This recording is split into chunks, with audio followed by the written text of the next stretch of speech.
নমস্কার বন্ধুরা, বাঙালি রান্নাঘরে আপনাদের সবাইকে স্বাগত। তো আজকে যেহেতু শনিবার, আজকে পুরোটাই আমাদের নিরামিষ হবে। আজকে কোনো মাছ মাংস ডিম কিছুই হবে না।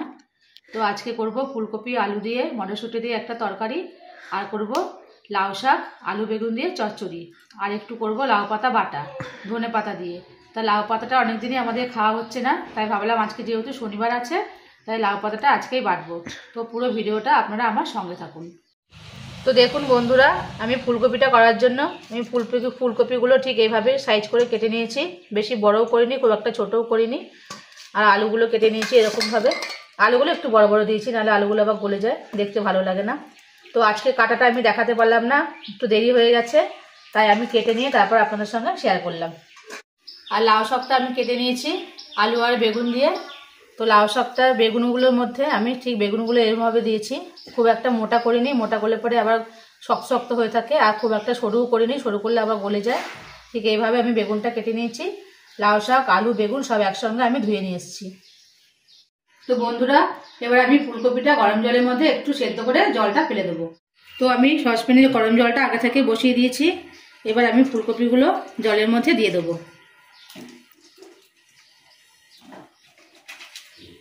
একটু সেদ্ধ করে ভাপটা দিয়ে ফেলে দিলে পরে গ্যাসটা হয় না।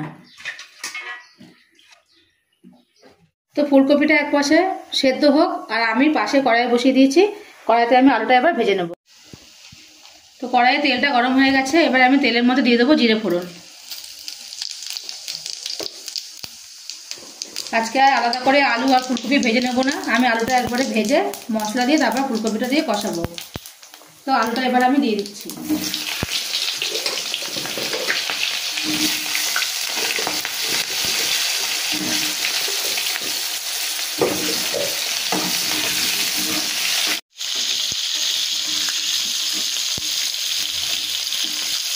তো ফুলকপিতে দেওয়ার জন্য আমি মশলা নিয়ে নিয়েছি, কিছুটা গোটা জিরে, গোটা কাঁচা লঙ্কা, কিছুটা একটু আদা কুচি, গোটা শুকনো লঙ্কা, আর সামান্য একটু দারচিনি, এলাচ আর লবঙ্গ।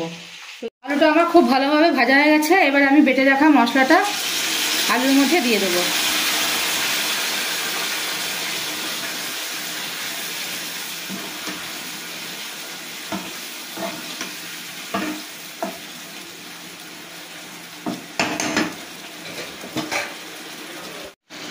এবার দিয়ে দেবো ছাড়ানো কড়াইশুঁটি।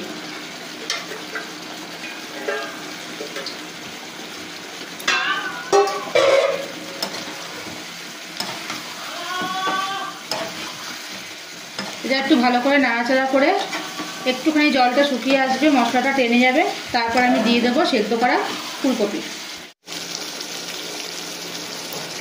এর মধ্যে দিয়ে দেবো পরিমাণ মতো লবণ, দেবো হলুদ গুঁড়ো, দিয়ে দেবো সেদ্ধ করে রাখা ফুলকপি।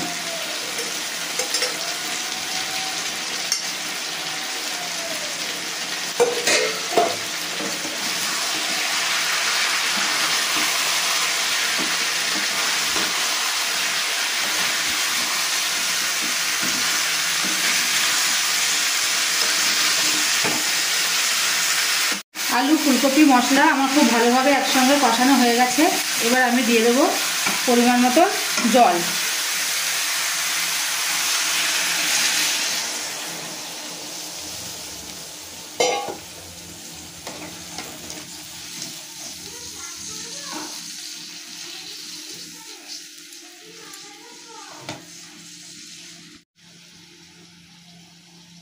দিয়ে দেবো সামান্য পরিমাণ একটু চিনি, কেননা যে কোনো তরকারিতে একটু মিষ্টি না হলে তরকারিতে ঠিক টেস্টটা ঠিক আসে না। ফুলকপি তরকারিটা আমার পুরো রেডি হয়ে গেছে। এবার আমি ওপর থেকে সামান্য একটু ঘি দিয়ে ফুলকপি তরকারিটা আমি নামিয়ে দেবো।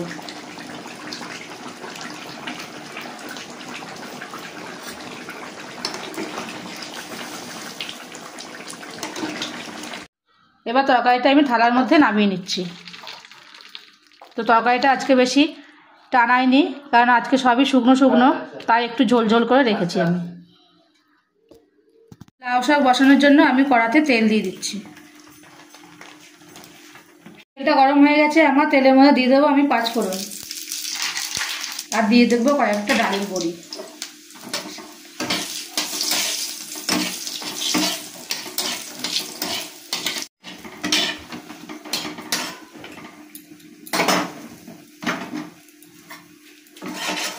এটা আমার ভাজা হয়ে গেছে, এবার দিয়ে দেবো লাউ শাক।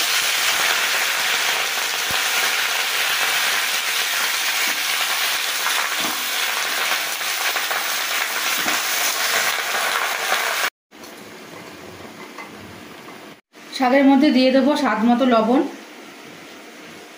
দেবো একটু হলুদ গুঁড়ো, আর দেবো কাঁচা লঙ্কা চেরা।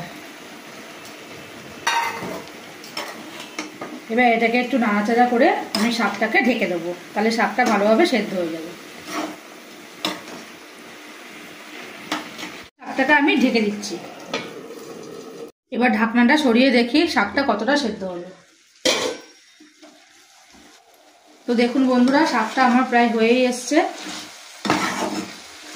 এবার একটু সামান্য একটু নাড়াচাড়া করে আমি শাকটাকে নামিয়ে দেবো। তো শাকের মধ্যে দিয়ে দেবো একটু চিনি, শাকে একটু চিনিটা বেশিই লাগে। এবার চিনিটা যতক্ষণ গলবে ততক্ষণ একটু নাড়াচাড়া করবো, তারপরে আমি শাকটাকে নামিয়ে দেবো।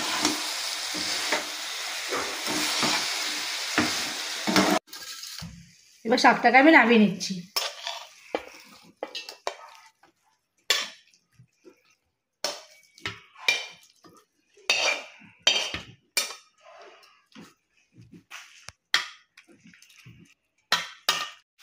তো লাউ পাতা বাটার জন্য আমি কড়াতে সামান্য জল বসিয়ে দিয়েছি, তাতে দিয়ে দিচ্ছি লাউ পাতা, দিয়ে দিচ্ছি কতগুলো কাঁচা লঙ্কা, আর দেবো কালো জিরা, দিয়ে দিচ্ছি স্বাদ মতো লবণ। এবার এটাকে আমি একটু নাড়াচাড়া করে ঢেকে দেবো, ভালো করে সেদ্ধ হয়ে যাবে। তারপর এটাকে আমি মিক্সিতে বেটে নেব।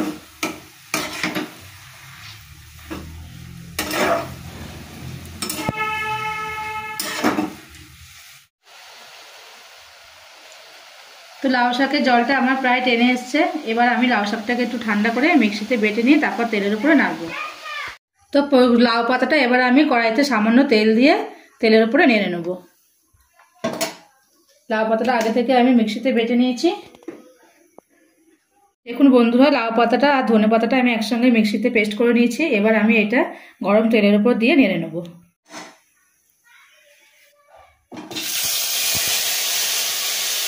তেলের উপর দিয়ে দিলাম লাউ পাতাটা।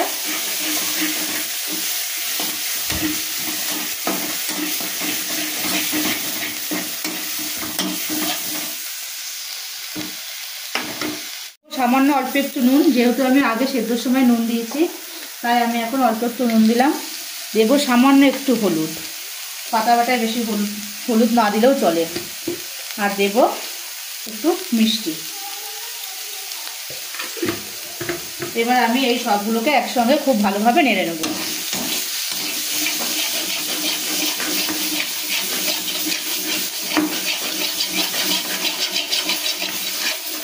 তো বন্ধুরা, লাউ পাতা আর ধনে পাতা দুটো একসঙ্গে মিশিয়ে বাটলে টেস্ট এবং সেন্ট দুটোই খুব ভালো হয়। দেখুন বন্ধুরা, লাউ পাতাটা আমার পুরোপুরিভাবে টেনে গেছে এবং খুব সুন্দর একটা আঠালো ভাব চলে এসছে। এবার এটাকে আমি নামিয়ে নেব। এটাকে আমি নামিয়ে নিলাম। তো বন্ধুরা, আজকে রান্নাবান্না আমার কমপ্লিট হয়ে গেছে। তো আজকের রেসিপিগুলো যদি আপনাদের ভালো লেগে থাকে আপনারা বাড়িতে ট্রাই করে দেখবেন, আশা করছি ভালোই লাগবে। আর যারা আমার ভিডিওগুলো ইউটিউব চ্যানেল থেকে দেখছেন তো তারা আমার চ্যানেলটিকে লাইক, কমেন্ট, শেয়ার করবে, সাবস্ক্রাইব করে আমার পাশে থাকবেন। আর যারা ফেসবুক থেকে দেখছেন তারা আমার চ্যানেলটিকে ফলো করে আমার পাশে থাকবেন। ধন্যবাদ।